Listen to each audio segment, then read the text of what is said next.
Yeah, let's talk about it. Systematic racism that is in place in this city. First of all, we need to go back to the historical narrative of the city. We need to go back to the historical narrative of the police force. And we need to keep going back and keep going back again. Because you can't just show up and scratch your head and go, what the heck is happening? What is happening is what has always been in place happening, right? So we look at the division and where the poverty lies in the city, and then we go look back at the plans to make the city larger. We look back at the highways ran through the city to keep segregation and separation and all these different things happening in the city. And then we look at the way money is actually spent in the city, right?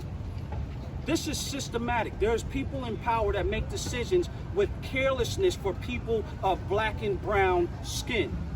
We look at the police force, and I'm not trying to demonize every police officer, but I think everybody has to come to the table and be responsible and go, well, I'm looking back through the history of the police force. I don't recall ever seeing any repentance for dragging black people up the street, beating them half to death, beating men, women, and children. Maybe I missed that. So why would I ever believe that it systematically changed or took another direction? Maybe we put a little MAC lipstick on it and made it cute and put lipstick on the pig, but it's still a pig until the pig says, I don't want to be a pig no more, right?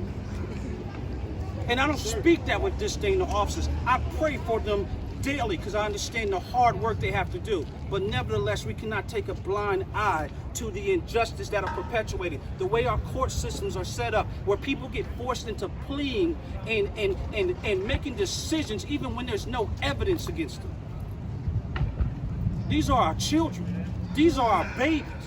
We sit and watch on Facebook while people just go freaking criminal animals and call our kids' names. I don't care if they're guilty or not. They're our babies. You understand? They're our babies. So a lot of people say, I'm having a hard time grabbing your pain.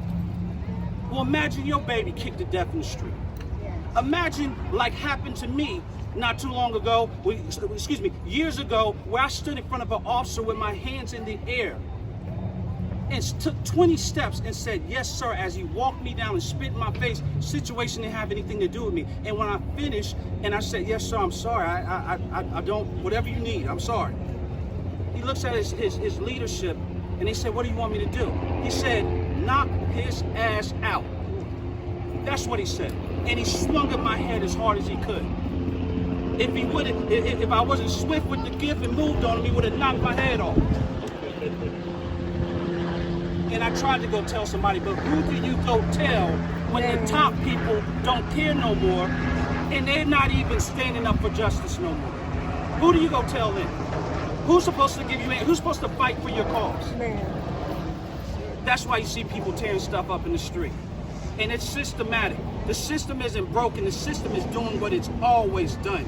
And the historical narrative proves that. And it's a luxury if anybody can say that that's not the case. Any more questions?